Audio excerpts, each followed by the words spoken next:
Hi everyone.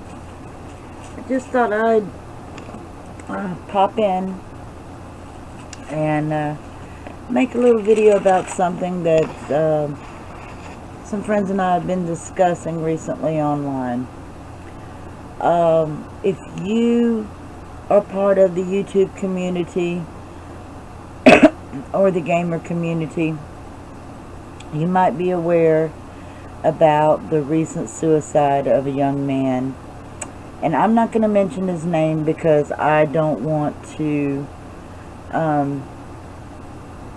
use his name to get views or, anything like that.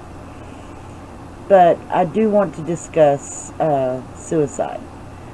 Right now, one of the reasons I want to go ahead and bring it up is because there's a myth that suicides tend to be higher over the holidays, when in fact the suicide rates tend to spike shortly after the holidays. And part of that reason is during the holidays most people tend to be social, they get together, they people reconnect and everything, and it's usually upbeat and friendly. And then after the holidays people lose touch, and sometimes it's a letdown. Well, I've got some notes here that I wanted to share with you that for some of my research that I did, and I'll put the links down below along with some information that you can pass along to anybody might need it. Now, some of the factors that seem to be some of the higher risk factors for suicide tend to be family violence, sexual abuse, drug and alcohol abuse, mental illness, sudden loss like a loss of a job, a relationship, the death of a loved one, etc. And while these things are certainly serious and can take a great toll on a person, oftentimes, except for the death of a loved one, most of these situations are temporary. And oftentimes people don't always think through the fact that suicide is a permanent reaction to a temporary situation, and a lot of these things can be helped, or there are things out there that you can do to help the situation with some of these things. Any type of violence is a detriment. It damages not only your physical body but your mental health, well-being as well. Same thing with drug and alcohol abuse. It doesn't just take a toll on your physical self, it also can take a large toll on your mental health and the ones of those around you. Now, another one of the myths about suicide is that teenagers are the highest risk group. While they are very much at risk, especially during the turbulent times or certain milestones in their lives, if they don't have a good support system, or if they don't have a nurturing environment, this certainly increases the risk. However, currently the highest rate of suicide is among adults between 45 and 54. And while women attempt suicide more often, men tend to actually succeed at it more often. Now, speaking of myths, one of the things that people tend not to do with someone who is suicidal is a lot of times you don't talk about it either because you don't want to encourage that thought, or you just don't know what to say. Well, if you don't know what to say, sometimes just listening is good. Listening without judging. And allowing someone who is suicidal to explain why they feel that way, what may have triggered them, how long they've been feeling that way, etc., etc.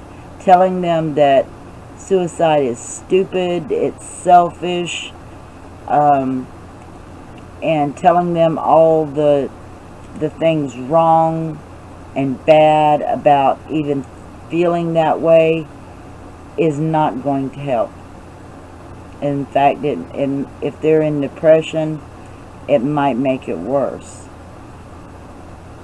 Asking questions, if you really don't, if you don't understand, asking questions in a non-judgmental way sometimes give them the opportunity to explain their feelings, and sometimes that can lessen the pressures or the anxieties behind why they're feeling suicidal in the first place.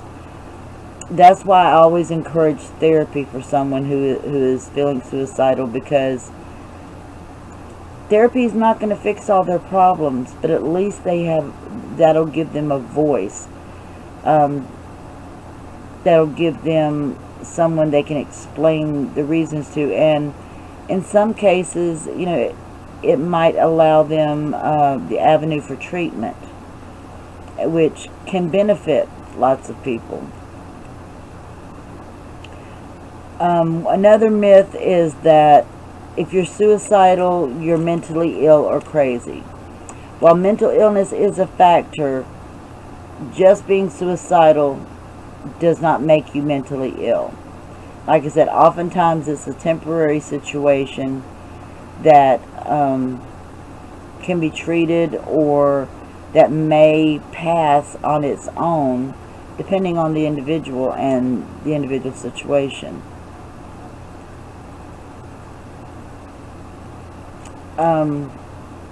Some people feel that if a person is determined to kill themselves, there's nothing you can do. They're either going to do it or they won't.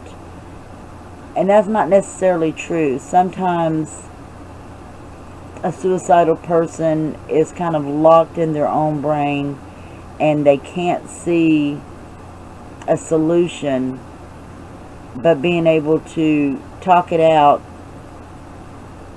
sometimes can offer them, a little bit more insight into working towards a solution for the issue that made them suicidal in the first place. Another common myth is that most people who attempt suicide, if they survive, they're not likely to try again. Not true. Depending on the cause. And if you have if you have a mental illness, or you're going through a serious loss or severe depression that's not treated,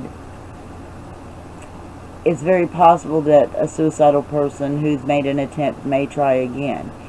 Never assume that they won't.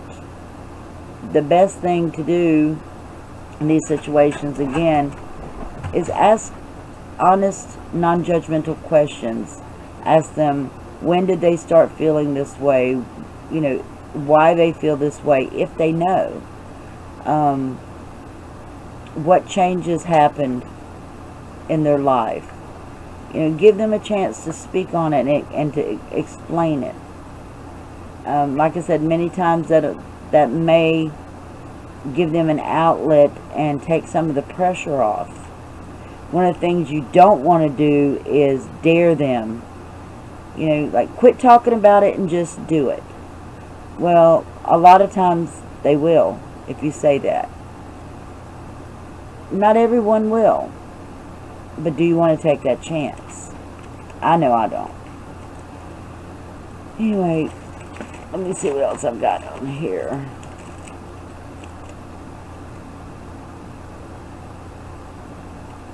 Now, most of what I've got written down are just little notes and things that, the information. But I will also tell you, the reason I understand suicidal issues is because I've been suicidal myself. I had vague thoughts and feelings of suicide when I was a child. They got stronger in my teens because of different situations that I went through. And I did make an attempt, and luckily was not successful, obviously. And at the time, I don't know that I seriously wanted to die. I just wanted my pain to stop. The same with my suicidal thoughts as an adult. I never made a serious attempt, but I did consider it because of a situation that I was in, the circumstances that I was in. And there may have been medical issues involved because I had some hormonal issues. I had, as you may know already, I had childhood depression and anxiety. Well, I've had it all my life, but it was noticed in childhood. It wasn't diagnosed until I was an adult. But backtracking, we've kind of figured out, that I basically had it all my life. And suicidal people may not be suicidal 24/7. There may be times when they do feel happy, when they're not actually depressed. But at the same time, there are some people who, once they make up their mind to end it all, it kind of gives them a little bit of a lift, and they actually seem happier. It may seem like they're no longer suicidal when in fact they're just more determined.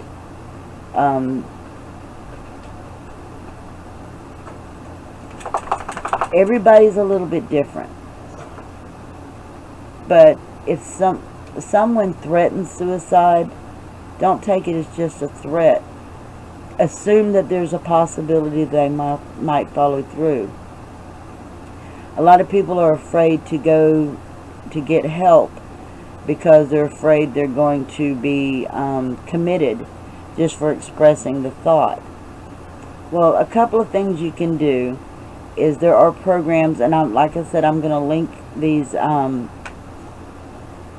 underneath this video. There are suicide hotlines, there are crisis lines, there are teen help lines, depression help lines, there are some of these you not only can call anonymously, but you can text anonymously.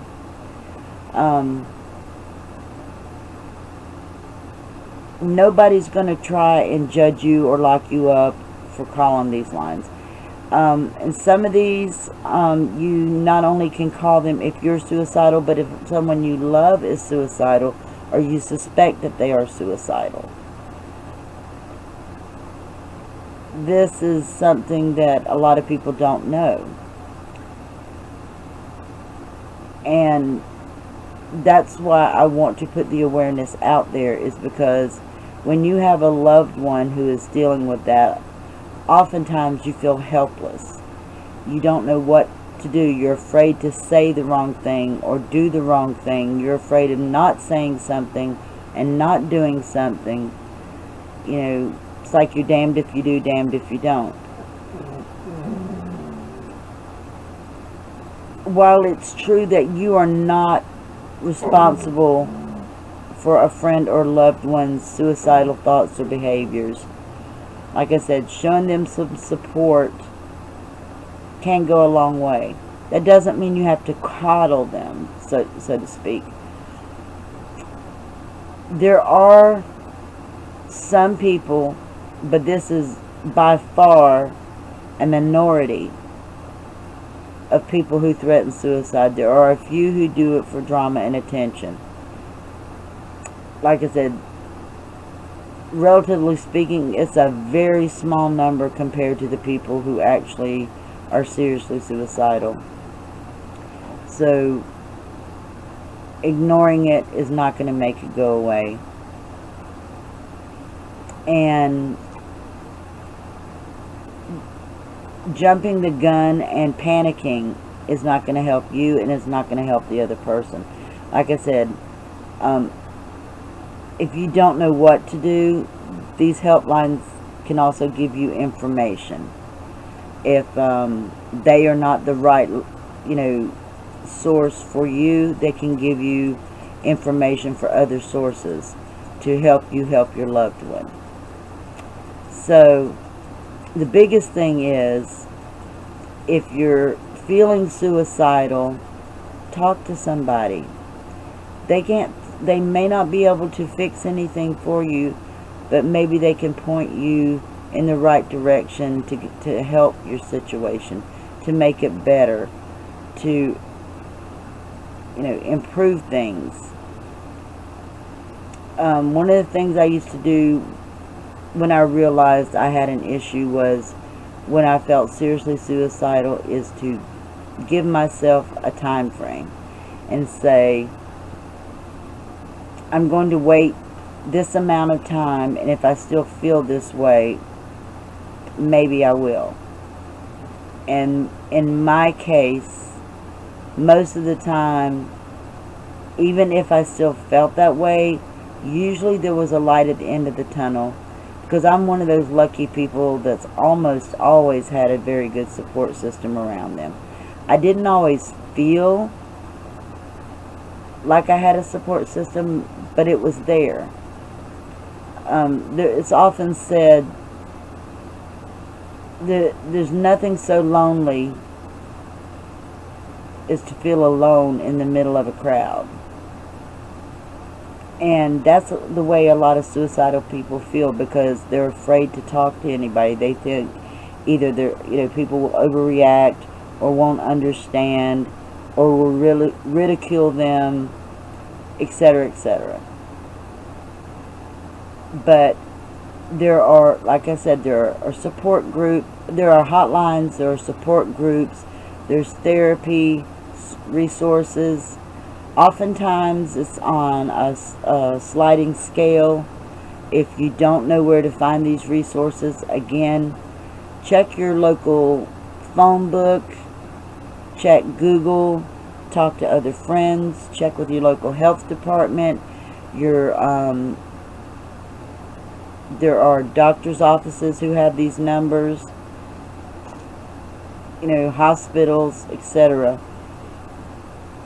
It's hard not to find this information if you look for it.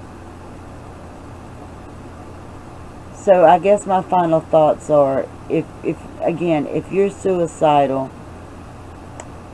give it a little time. Talk to somebody. Utilize these resources. See if any of this helps. Ask yourself why you're feeling this way. What could change to make you not feel this way? Don't act on impulse. It's almost never the right decision to make a permanent choice for a temporary situation. And if it's someone you love that's suicidal, again, don't assume that they're faking. Don't panic. Don't ignore it. Don't pretend it's going to go away by itself. Try to communicate with them. If you don't know what to say, at least just say, you know what, I noticed this about you. I think this is what I'm seeing. I care. I can't fix it for you, but I care. Sometimes that will make a difference. Well, I'm going to leave this here, because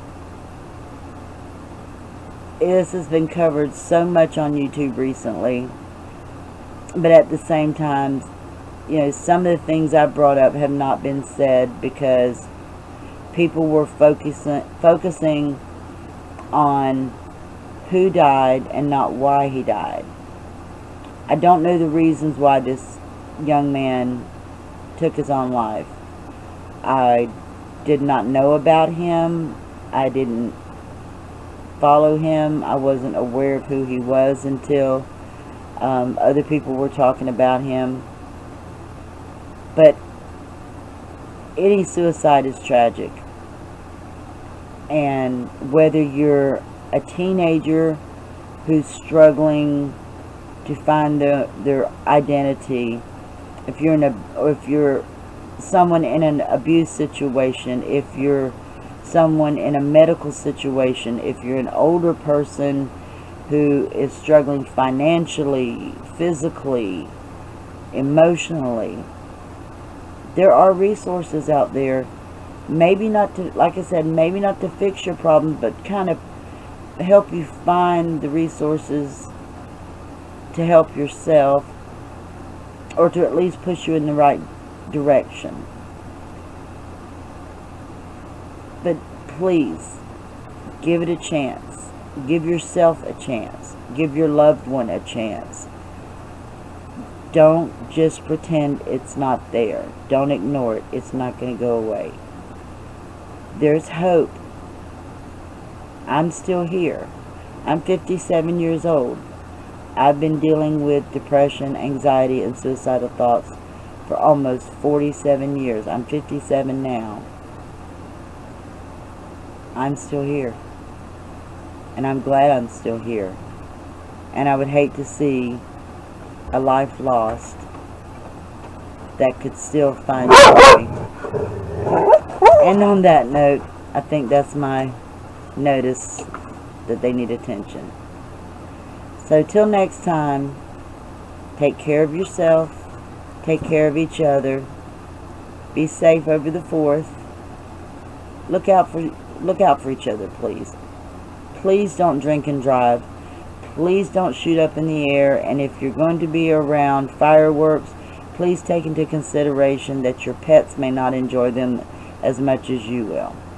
As a matter of fact, we have a dog who is reactive to loud noises. And, like I said, take that into consideration if you're out and about enjoying all the festivities. That small children, babies, pets, like I said, may not be as fond of loud, noisy fireworks as adults and other people are. Anyway, take care, and I'll see you next time.